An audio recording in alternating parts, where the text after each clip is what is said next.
Good afternoon, everyone. I'm Dean Singleton, Dean of the Lubin School of Business. I'd like to welcome you to this Dean's Roundtable. I'm really honored to have with us a very successful alumnus of the Lubin School, Mr. Krasas, who currently serves as the CEO of Carl Stahl Sava Industries. Mr. Krasas holds a BBA from 1989 from Lubin, as well as an MBA from 1997. So he has 2 degrees from the Lubin School of Business. He began his career at Deloitte and spent most of his career in the private sector with 30 years of experience in automotive, media, distribution, and construction industries, ranging from $40 million to $4 billion.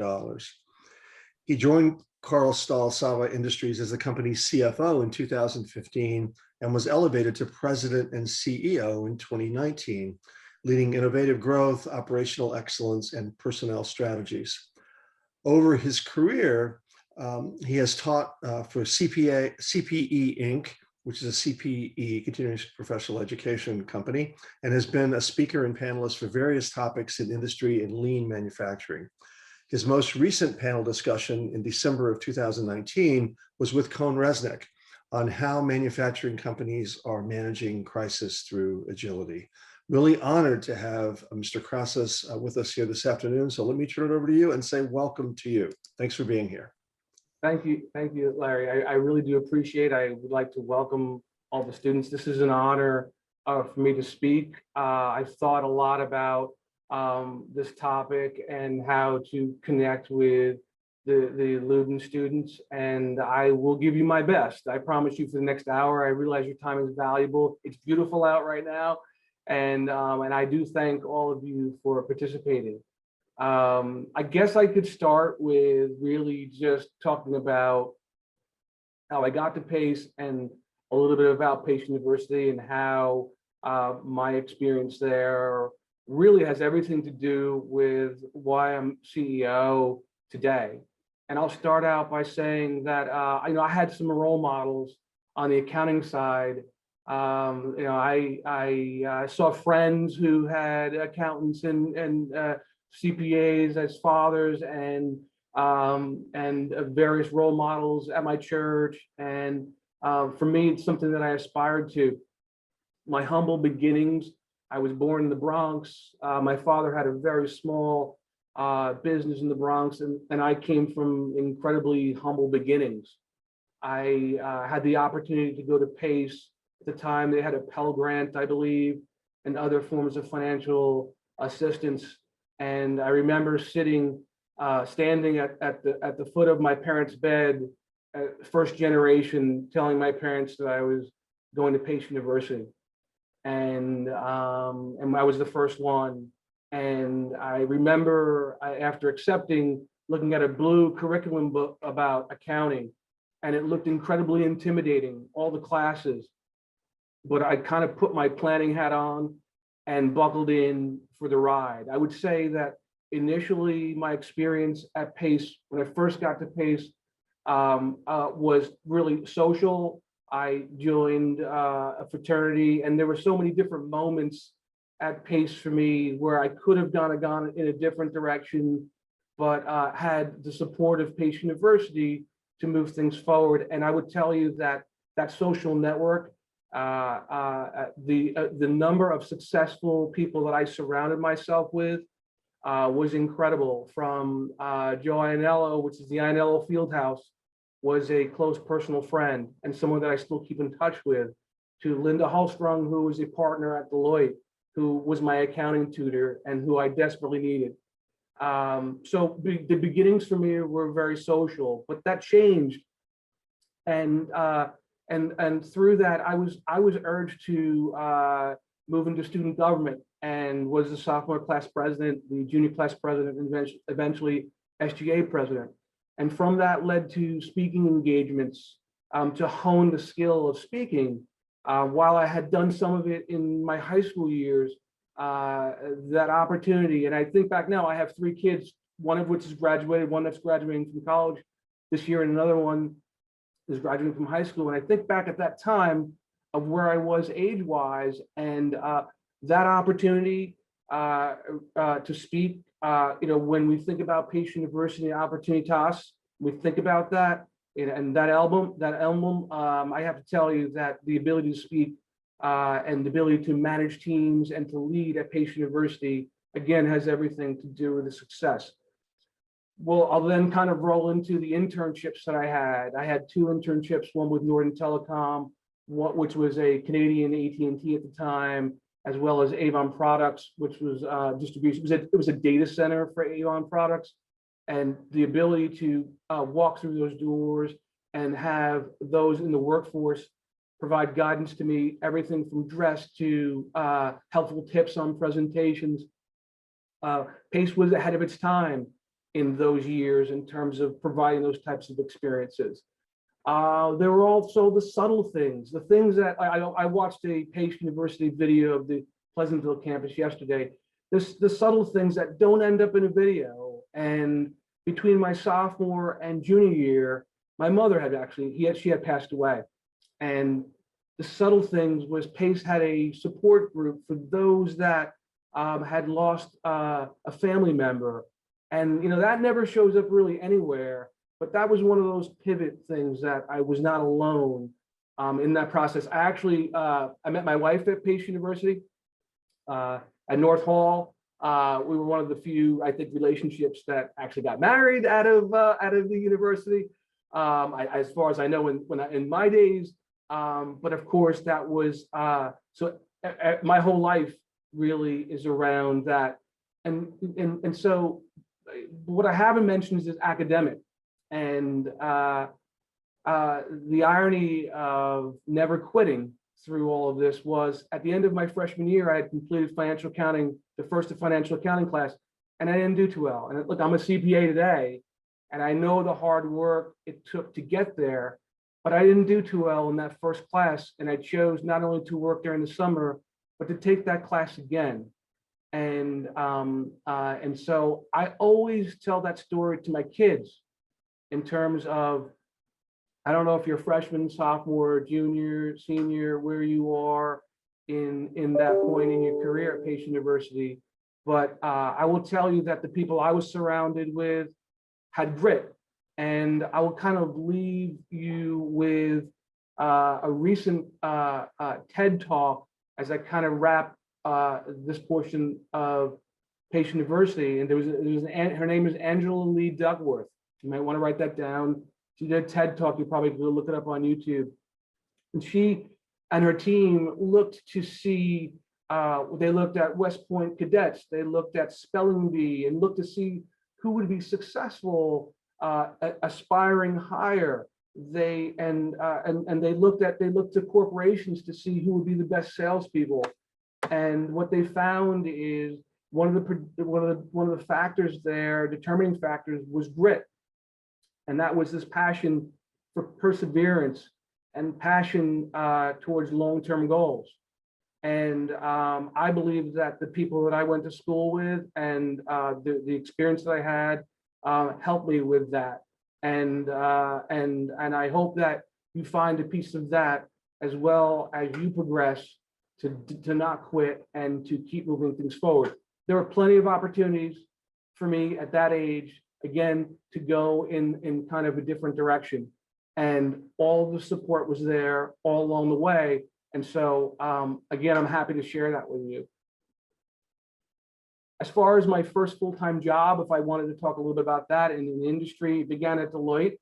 And Deloitte was incredible in terms of the opportunity for personal development and for development in industry.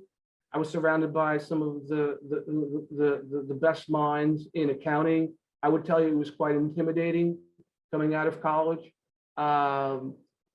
Audit in general, and I'm going to give you a little bit of helpful tips about your own abilities and how to kind of find that. I'll do that a little later in our talk. But for me, audit was more in the past. And I was more of someone that was always kind of looking to the horizon, looking to the future.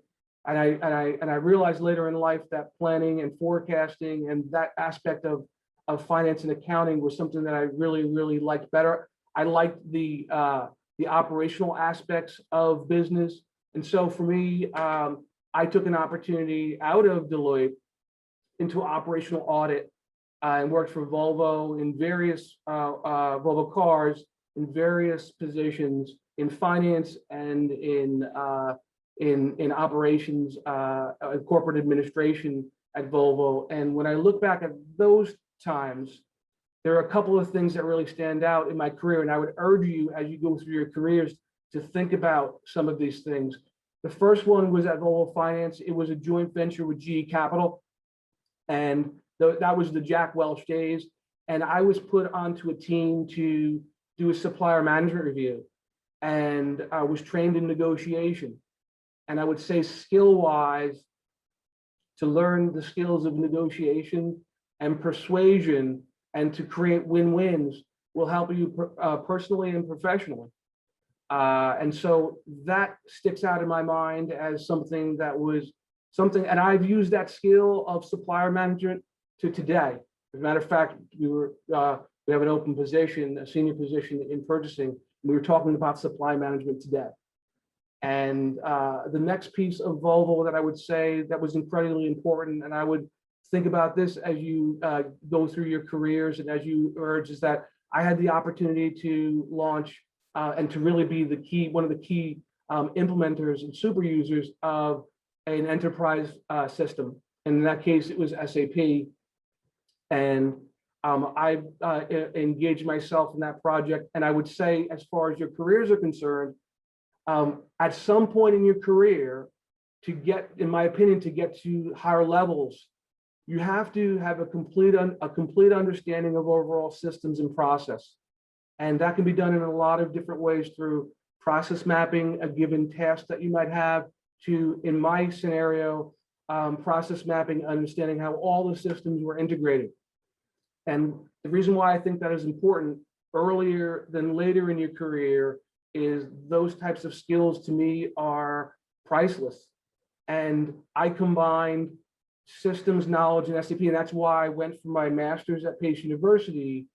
But honestly, in those days, if you were an SAP consultant, you could have written your resume with a crayon, as that was how much demand there was for that. What I did is I coupled that with financial reporting, financial planning analysis. And for those finance majors out there, I think that that got me a seat at the table, if I could say it that way, with the CFO and the president. And I always cherished and appreciated that my input in every planning meeting, in every budget meeting, to provide the best data to the CFO and in some cases to the president, and felt even at a young age and a young spot in my career that I was providing value. Because when you're talking about looking to the future and you're talking about planning and looking at resources, you will get the ear of your CFO and your president. And so I looked to that phase of Volvo to not only understand the data structures that drove Volvo's various models and gross profit and mix between parts and cars, but also to understand all the logic and how to translate that into organizational objectives and to move the company forward.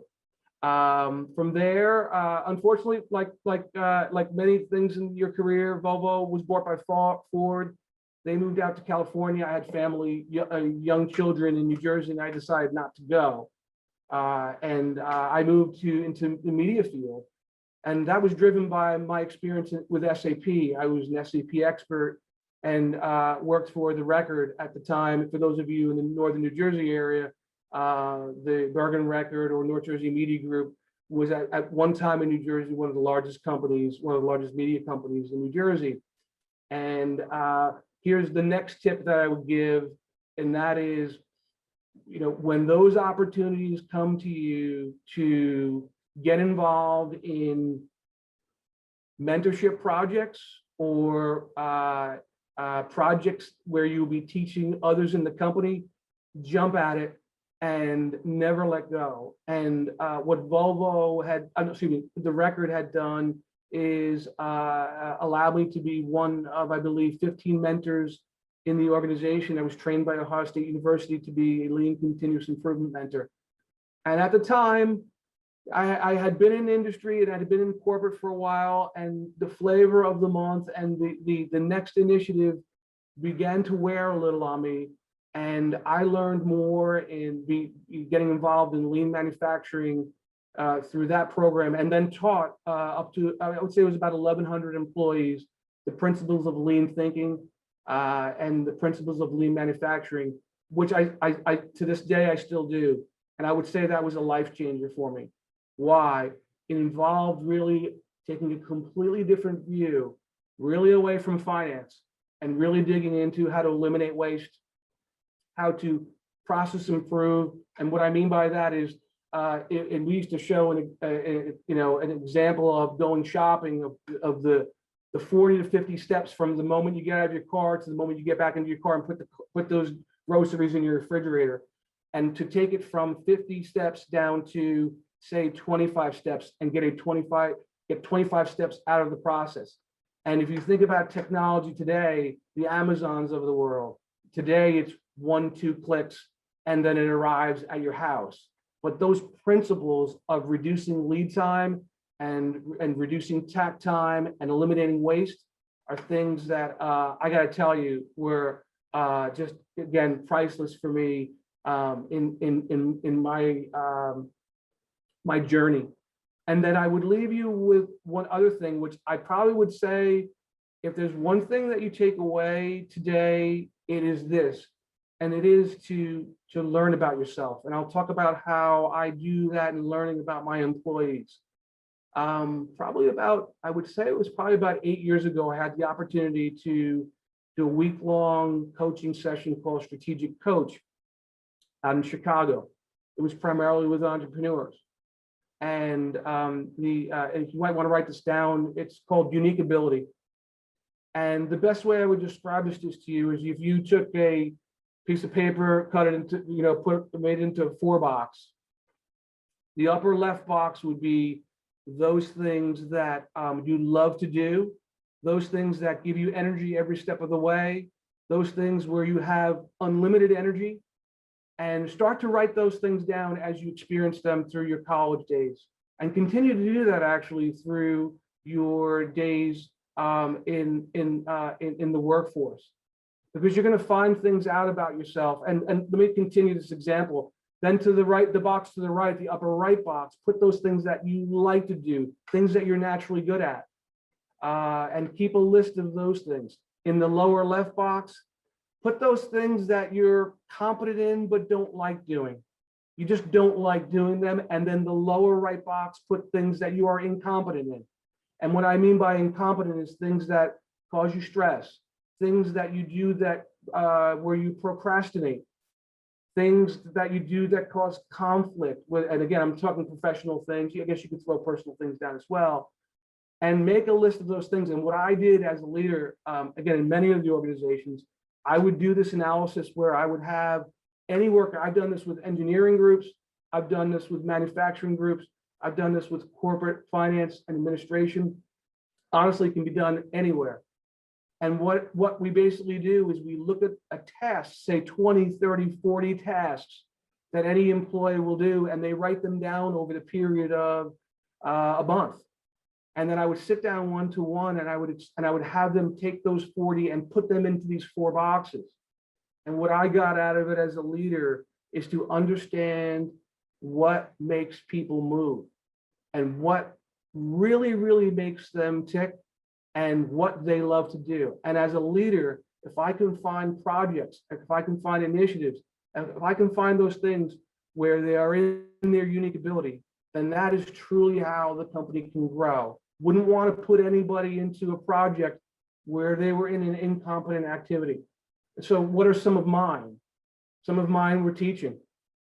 I love to always to teach across my career. Strategic planning, speaking, writing.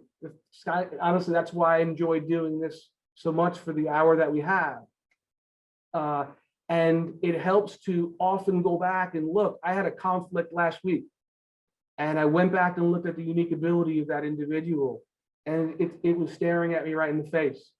he was involved in a task that he procrastinated in, that he didn't love to do. When I've done, here's the secret to this unique ability, and write it down. It's by Strategic Coach, and you can look at it online. I think there's a book as well called a Unique Ability 2.0, which I have not read, but I conduct this exercise a lot. And that when I would talk to people about that upper left quadrant, they would almost always smile. And when I would talk about that lower right quadrant, the body language changed. It was truly remarkable, and it's something that I've used throughout my career to understand my team. Why? Because as companies grow, there is a ceiling of complexity. There's only so much a given person or team can handle, and you have to break through that. You have to have good teamwork, and you have to have people working at their ultimate maximum capability. And so take a look at it, I would say. What brought me to Carl Stahl Sava Industries, and we haven't talked too much about Sava, is I believe I was one of over 100 candidates at the time. I was hired to be the CFO. And what was it? I in discussions that I had after I got the job, it was lean manufacturing, the things that I learned at the Record, that ultimately was a differentiator. And so I really can tell you that in this role, it was those moments. And it goes all the way back to Pace University and goes all the way back to all these different experiences that have gotten me to Sava, where I am today. What is Sava? I guess you might be asking, what is Carl Stahl Sava? We are a manufacturer of high-strength techno cable that is used in everything around us and in us. Our cable, our small techno cable is used in NASA applications. It is used in automotive applications to actuate motion. It is used in consumer applications like the iRobot. For those that are Star Wars fans, our cable was used in a mechanical setting. We were in The Empire Strikes Back, and our mechanical cable was used by Jim Henson for the Yoda puppet at the time, for those of you that are Star Wars fans. And now more seriously, our products are used in a lot of different medical applications, which is what the bulk of what we do is for in the medical supply area for endoscopic, laparoscopic, and various medical devices. And our cable is also in the human body for hip replacements. And think about that as a burden for a company of the quality level that we are up above the earth, we're also inside the human body. And so I work with a highly skilled, highly qualified group of individuals that produce products that move the world. And to talk a little bit about the strategic piece of what I do on a daily basis, right now we are engaged in a strategic action plan to enter new markets. We are heavily, and I've used some of the tools that I've used in my career in Lean and the Hoshin Connery planning tool. It's a matrix tool to develop strategic plans. We are using those plans today at Sava to execute this plan, and we are getting heavily into robotics. This is a company that had to discover that. We had a specific type of cable called tungsten cable, which we came to realize by boots on the ground through trade show and exhibitions, through our digital strategy, to listening to the customer, to realize that we had application opportunities in robotics. These are surgical robotics. These are robotics for automation. And it is just an incredibly exciting time here, coming off the backdrop of COVID. And so it's an exciting time for Sava. And, I love that about my job. To talk a little bit about leadership. What do I do? My role, my role in the company, ultimately, and again, it's very different than being CFO. CFO was much more left brain oriented, analytical, managing resources and developing operational guidelines, managing risk, to now leading. And I'm using more of the right side of my brain And I could tell you that from the perspective here, it's about leadership, and you have every opportunity. I would say you have more opportunities today to develop leadership skills than ever before. The ability to there's some incredible work online and then YouTube and with Google, and these things weren't around for me back in those days. And there are so many inspiring people. If you look, you will see just some of the most incredible leaders that are available to you for their opinions in today's day and age for free. And for those of you that want to pursue leadership, I urge you to work at it. Do I think I'm hardwired for leadership? I do. But I also know that it is a skill that can be honed and a skill that can be perfected, along with speaking and writing and interpersonal skills, that you can develop that craft. And I really do believe that it's in all of us if we explore it. And there are some that are better than others. But I would tell you that the role that I see today is one to inspire my team and my organization. The soul of our company is our people. And I think that's something you're going to have to, in the cultures that you enter as you graduate and as you go into internships, be very, very mindful of culture. But my role is to really, especially as we're entering the robotics market, and we're in it now, but we're really expanding in it. There sometimes was a mentality that some of the things we wanted to do were impossible. And my job is to go from the impossible to the possible, and to inspire like I said, truly talented people. Anything is possible. And my job is to sometimes get out of the way and allow people to be creative. And my job sometimes is to hire fire and to allocate resources, and sometimes to say no. But at its core, it is inspiration and getting people to be really, it sounds a little cliche, but to be the best versions of themselves. And that is a tall task, because I found over the years that the ability to change an individual, a team, a culture is not the easiest of things. And I'm sure many of you, we could draw sports analogies. Just by bringing in another leader doesn't mean that that team is going to be successful. And what I would say to you, whether it be you're taking a class now or moving on or leading an organization down the road, consistency and accountability. Remember, I talked about grit and the passion for perseverance and long-term goals. Yeah, that's it. And I think that once your employees and the people you work around realize that you have that and you show that, that I think that's incredibly important. One of the questions as well that was asked, how do I stay up to date with networking? And this is a lesson that I learned late in life. I was not the greatest networker early in my career. As a matter of fact, early in my life, I was quite shy. And what I would tell you is that networking, if I could do it all over again, networking would have been something that I would have moved a lot earlier in my career. I realized the power of networking much, much later. The networks that I reach out to right now is the New Jersey Manufacturing Extension Program and NJBIA, Business and Industry, and also CFO Studio, where I would meet with CFOs. Those networking groups were critical during COVID, and I'm sure we'll talk a little bit about COVID as well, how I managed through that. And I'll get to that next. But to talk about networking, I would start now. And some of the concept that PACE has around mentoring and networking, which I looked at the past days, is dead on.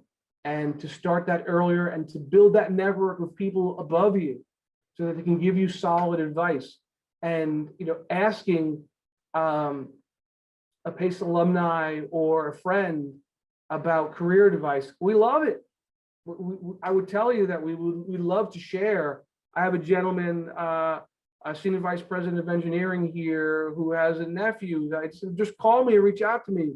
And I gave him helpful tips on his resume and helpful tips on what he should do next in his career. And I would just tell you, if you ask, people really, really do want to help. I'll give you kind of an interesting networking piece that I read Pace Magazine. This is about 5 years ago. And Mark Beska, who is trustee, was on the cover. And I flipped through it, and what I saw, and I remembered vividly, and that it was his ID, which looked like the ID that I used to have. And I read through the article and said, wait a minute, accountant, Big Four, parents lived in Greece. My father was an immigrant from Greece, Yankee fan. I'm a huge Yankee fan. He loved to play the guitar. And I said, wow, I mean, this is like 5 things reading this article. I reached out to him. I got together with him at EY for a cup of coffee. The nicest man, and so approachable. And I never thought I would ever do that, sitting in your seats. I never thought I would ever do that. And the thing that I would leave you with networking is this. In my career today, almost every time I go out and network, I either meet a resource or get an idea or something happens. It's almost like it's magic at this point. And this is really honest about this. And I've encouraged my management team to get out there and to bring something back. And, you know, it's a serious thing. And I would just tell you that it seems like every time we get out there, and it's been very, very tough with COVID. Funny story, tonight, I'm doing a Zoom networking with Cone Resident that they invited to. It's a whiskey tasting, a social. I don't even know how it's going to work. They sent me a bottle of whiskey, and I'll have a sip of it. But I would tell you that with online now, there's a lot of different ways to do this networking, and so I'm actually doing one today. As far as the types of skills that I think are needed, and then I guess we could open up for questions and you know, what type of skills do I see are really critical skills today? And I would tell you first, it's very, very easy. And I guess we'll talk about COVID as well. Keep delaying that. Communications. You know, and I look to my own children, and I know, my children are probably around your age, plus or minus a couple of years. And I just think that my advice to them is my advice to you. You know, so much can be resolved through communications, and it seems like so many times there's we'll go around the person, and we won't confront, or we won't do it in a way. And I would just tell you that communications above all is something that I see in terms of something that everyone can build.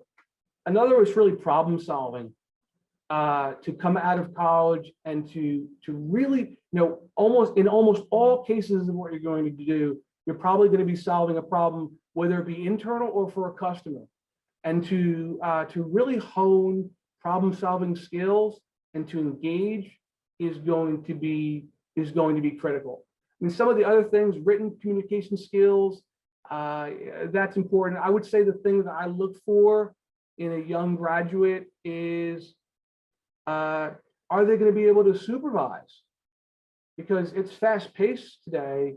And I think the Lubin class here that's on the line, I think you're in an interesting spot. And I think you will move up in your career a lot quicker than, per se, my generation, in that there's a lot of turnover, specifically in accounting. And a lot of people are retiring, and accounting is a 5-year degree. I'm using that as an example. And I even consider my son, who's cybersecurity graduate, going to KPMG. That's a fresh field. And I just think your ability to grow will be much, much quicker in the future as the baby boom generation retires. And so to skill up in supervision and to try and get that and to ask for it and to earn it, that is something that I think you should keep in the back of your your head as well. And then finally, almost every organization has a vision, has a mission. And as president of the organization and in senior leadership roles, I will tell you that that is taken really, really seriously. And and you'll hear it a million times that it's from the top down, from the president of the organization down to that entry level role.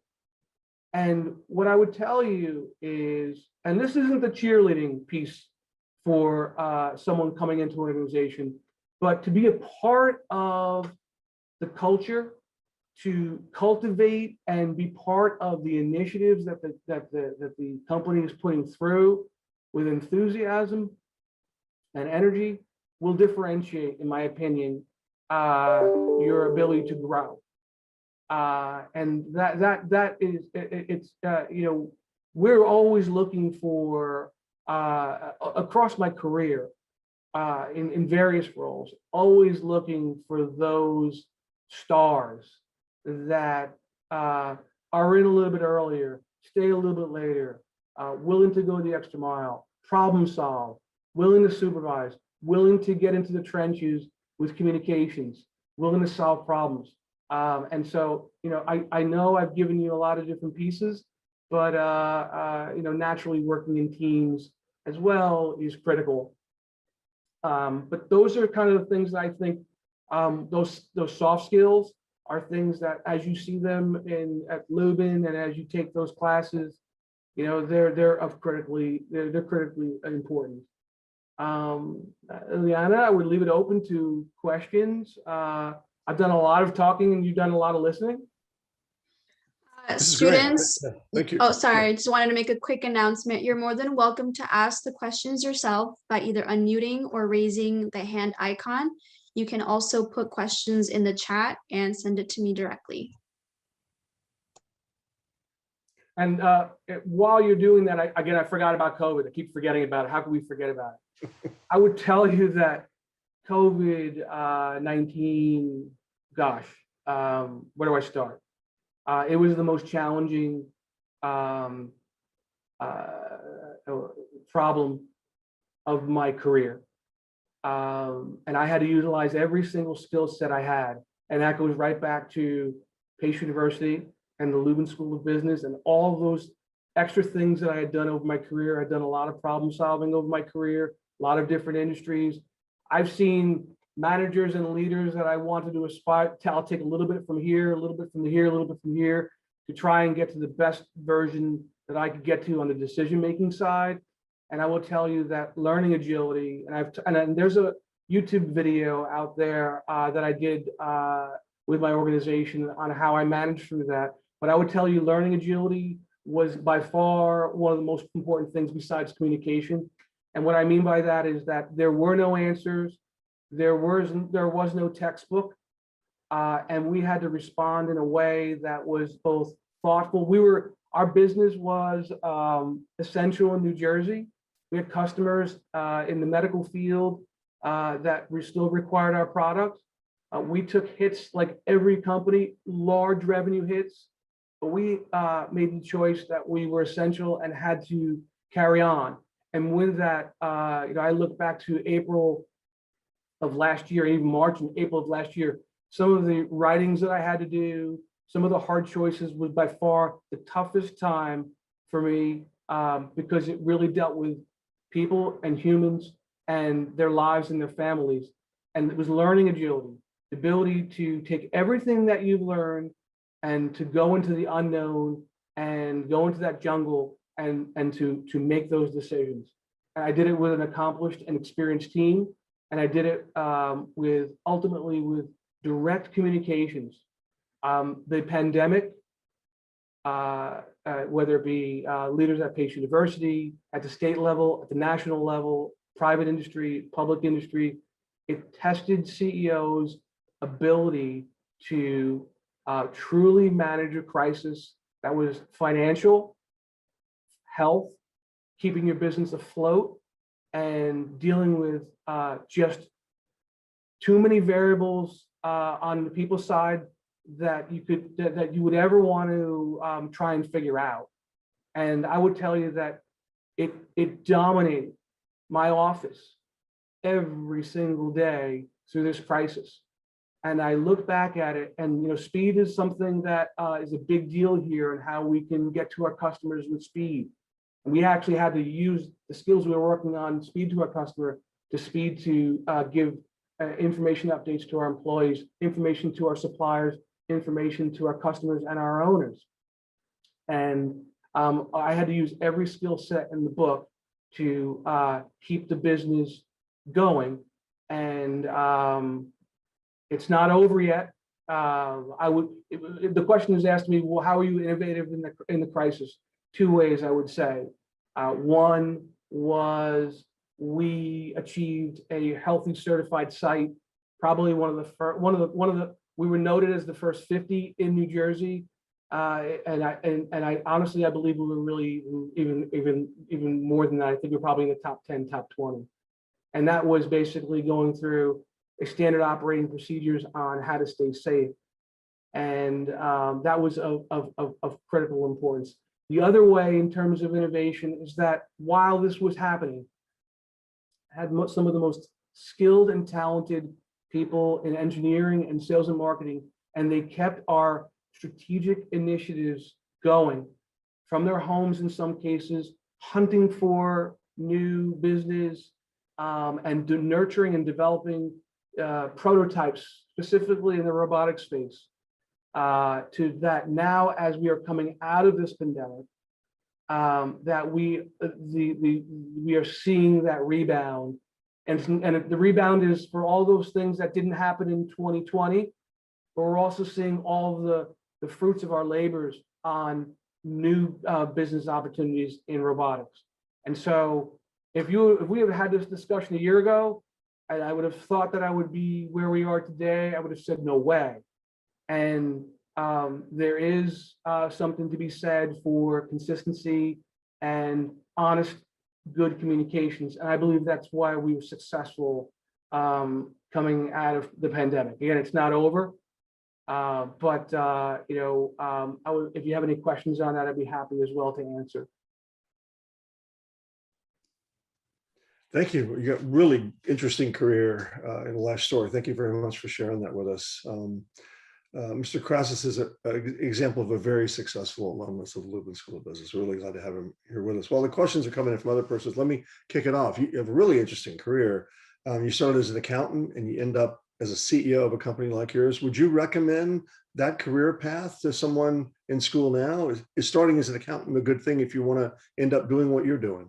Yes, I mean, I chose accounting because again, it really was the language of business, and again, to earn $1 when I was young, I didn't get allowance, and transactions were a big thing, and I worked really, really hard, and I saw it as a means to achieve, and accounting for me was a great place to start. The reason why I would say it is a good career path towards a CEO role is, I would like to say it this way: everything flows through the general ledger. So the accountant has to ultimately sit at the table, as I mentioned in those days at Volvo when I first realized that. I just felt that I was exposed to things at a very, very young portion of my career, and was able to synthesize the forecasting, the planning, the accounting, the results, and then to take that and to bridge that towards objectives and goals. And it gave me a completeness. So for example, and again, any major is a great major, and there are no wrong majors. But I would tell you what an advantage would be as the CFO or a senior level. I got involved in, renegotiating healthcare costs, annual renewals, getting involved in 401k and pension and benefits. So the whole benefits aspect of HR throughout my career is something that naturally I was in the room. on the IT side, as IT grew and as it continues to grow, and that became a larger and larger and larger investment, I had to understand the technology strategies of the organization. At the time, it was building data centers. And I would go back even to 2011 in my career. The vice president of IT came into my office and said, Office 365, we're going to be able to get rid of our servers and go online, and to understand those cost benefit relationships to make those decisions, Larry, on the IT side. So accounting, and I can give other examples in sales and engineering. And I've loved in my career, which I forgot to mention, being involved in web projects and digital. So I would say that, yes, it can provide completeness in terms of being able to see all aspects of the company. And so for me, that the type of employee that I was is I was hustling when people weren't watching. I was always in the trenches, and there's a payoff there. It wasn't immediate gratification. It wasn't this kind of natural stair step, you get promoted. I believe it was through efforts, and I really do believe it was through, my accounting. I really do. Excellent. That's great. I'll let somebody ask a question before I go again, if anybody has anyone to ask. I do have a question in the chat. Oh, sorry. Who was that? Just in case I'm asking for you. It's Emily. Okay, go ahead, Emily. Hi, kind of bouncing off that question. I know that you started your career at Deloitte, and I'm also about to start my career at Deloitte in September, October. And so I was kind of wondering, at what point in your career did you decide to branch out, and what kind of why, I guess? My days at Deloitte were excellent. And again, the resources that were there were just the best resources that were out there. But for me, audit, as I mentioned, was looking backwards. And I still get involved in audit. I will tell you, I try and minimize that as in the CFO role and in the president role, because I really am much more, it's just my unique ability. And what I like to do, as I mentioned, is to be more in sales, strategic sales and marketing activities and forecasting and planning. So it was just, for me, the type of fit that I was looking to branch into another area. But it is the perfect place. I would tell you the diversity of clients. Oh, this is a big thing for everyone as well. Like for me, I was on Merrill Lynch and RJR Nabisco, high profile. It was right after KKR bought Nabisco, and I was on those all the time. I would say the beauty of being there is to get a lot of diversification in industries, to kind of get a sense of what you might want to do. So I just think it's the perfect place to start. For me, it was just something that I ultimately, audit for me was just something that I wanted to kind of do, but not for the rest of my career. And I would say this as well in talking about that. I mean, in talking about that unique ability matrix, is you got to look at it. You're gonna interview for roles over the course of your career, and you might end up in a spot in a company which is not exactly what you thought it was going to be. And take the time to look at that list of the things that give you energy and the things that you love to do and the things that really move the needle for you, because that's where you're going to want to gravitate towards. And in some sense, it has to do with happiness, the career happiness as well. So I hope I answered your question. Yes, thank you. Okay, I'm asking on behalf of Rebecca. What factors are most important in keeping yourself and your employees motivated, especially throughout COVID? Wow, great question. I'll start with just motivation. I was just talking to this yesterday with doing a one-to-one discussion with a supervisor, and that is this. I kind of break things down into sales and marketing and growth, and then efficiency, and then people. And what I would say is to motivate staff, and employees. I've seen plenty of times in my companies in my career where it was just about efficiency. And sometimes that creates internal issues. Who's doing what? Will I be laid off? How will this impact my job? Just focusing internally.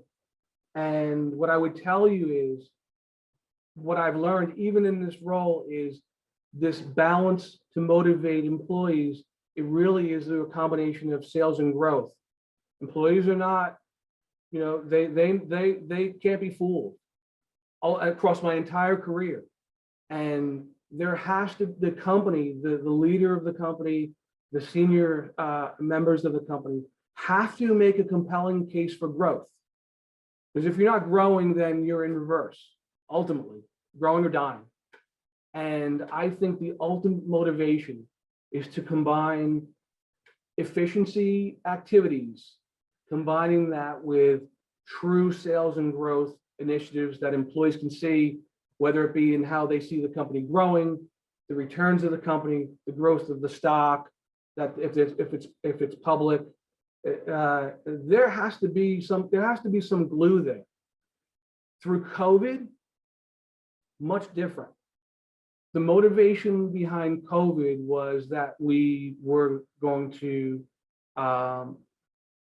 pull it together as a family, and that we were going to rely on one another to do the right thing, to stop transmission in the workplace, because all of our lives were on the line, and all of our families were on the line. And the motivating factor for us was to not stop our production operations and to deliver to the customer and never give to the customer a reason to leave us. We have long-term where we are spec'd into medical products where you just can't pick a different supplier. And so we knew we had an obligation to step up for our customers and then step up for our families. And so the motivation through the COVID crisis was truly around being smart and being safe together. And believe me, there were times where I had to be incredibly tough in making sure that our employees understood from the top how serious this was. And I believe it helped us through the crisis. So very, very, very good question. And I will tell you that, again, being in my career for so long, a lot of my career I spent in that efficiency bucket, trying to improve, because revenues in some cases were going down or shrinking in markets, in the publishing market, and just the digital and what it meant to companies that were in print. And so you need that balance, is what I would say, and you should look for that balance in terms of the companies that you join.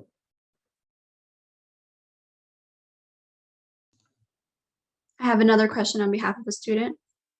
The student said, I switched my major from engineering to accounting, so I don't have a solid accounting foundation like my peers.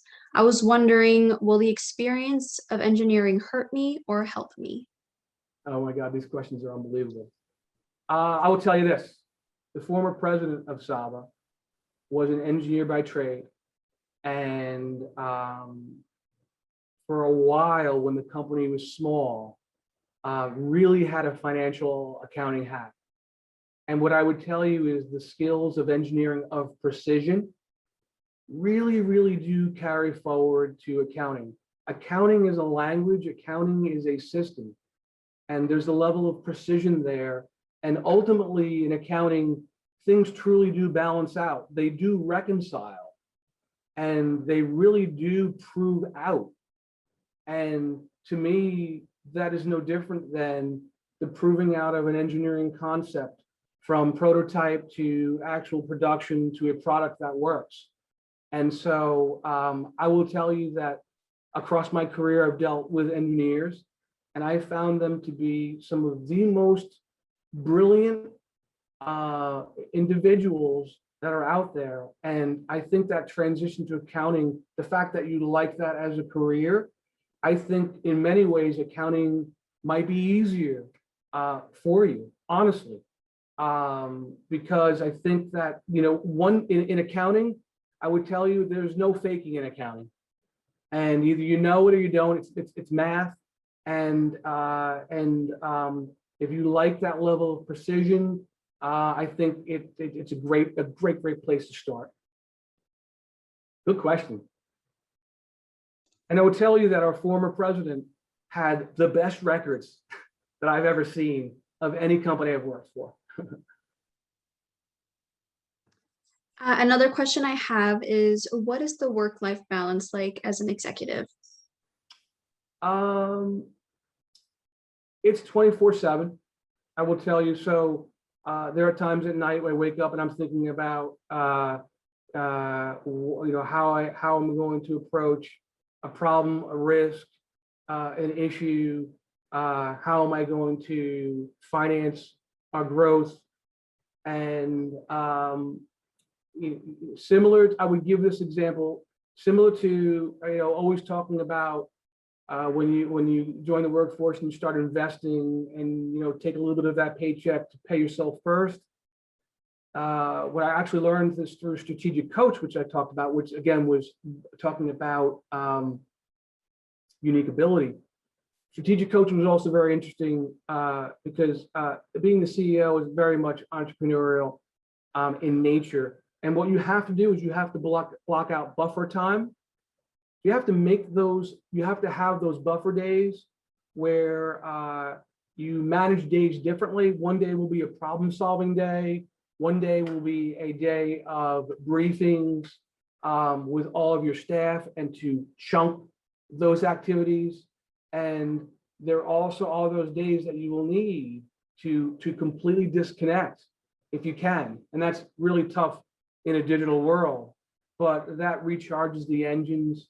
And, I'm not a big believer in, going 24/7. I mean, my mind is working 24/7. There's no doubt about it. Sometimes I as I'm sleeping, I'm thinking about these things, but it doesn't have to be that way. And there are skills and techniques to manage time, which include these buffer days. And I found that incredibly helpful. My daughter she's a senior in high school. She has a softball scrimmage at today, and I'm going to try and make it. And I would tell you that I've rarely missed any of my kids' events. Those things are better than vacation days to me. And so I kind of figure out how to make that work. That's just so I would say, look into those at that point, look into those buffer days. I have another really good one. Question. I want to be a CEO in the future. So I'm wondering, do you have critical issues in COVID crisis, such as financial problems, decreasing stock price, or marketing activity issues? If you do have any of these critical issues, how do you overcome them as a president? That's a really, really good question. We did. I mean, we did have issues out there, and it brings up a very, very important skill.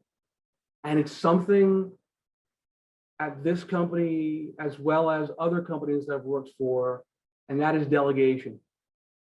The skill of delegating tasks. There are some, you might have them in your family, you might have them, everyone that just wants to take and handle everything themselves and never trust other employees or other staff or friends, or always wants to hold on to the ball, or whatever it might be, whatever example you can think of.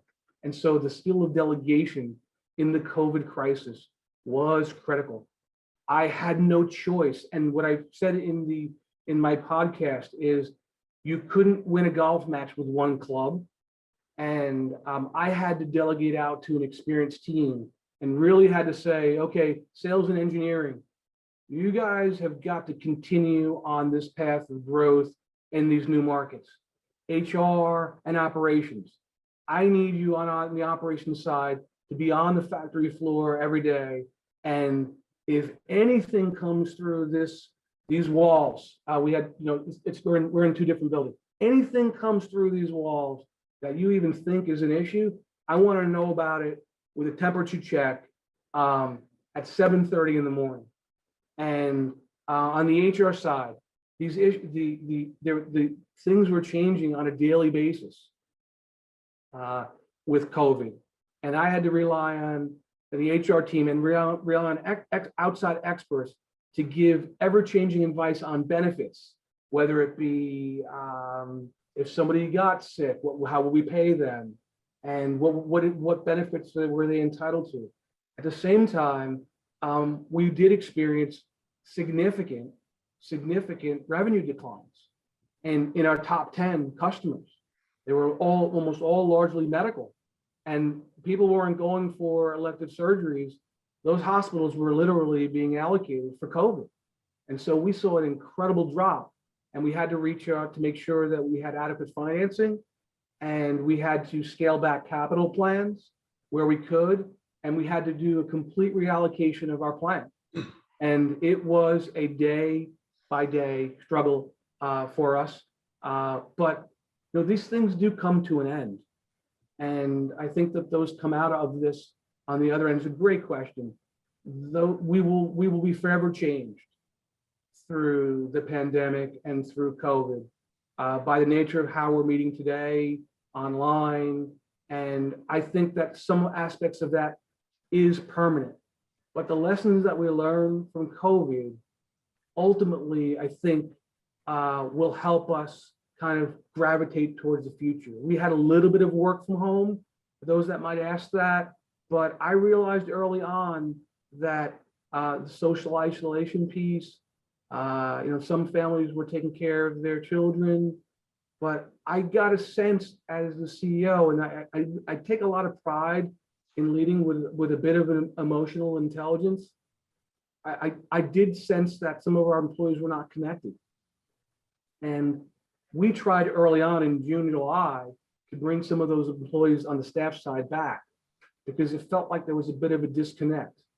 And so while I don't think that work from home will be forever, I think there will be a small portion of that will be there.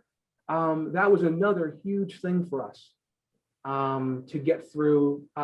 Again, when you're producing, you can't bring a production piece of machinery to the home. And so we had some employees working, and it was a bit of a struggle there. I know I'm kind of going a little bit off on COVID, but to give you examples, everything had to be looked at. Everything had to be looked at. Oh, very interesting. Well, look, unfortunately, our time has run out. Clearly, there's a lot of interest in you and your career, and I want to thank you very much for sharing your time with us this afternoon. We have a small token of appreciation for your participation today. Unfortunately, I can't hand it to you through the Zoom, so it will be in the mail to you shortly. But Mr. Krasas, you're a very successful alumnus of the Lubin School, two-time alumnus, and we really appreciate your time. Thank you for being with us today. Thank you, sir. Thank you very much, everyone. Thank you very much. Thanks. Take care. Bye-bye. Thank you.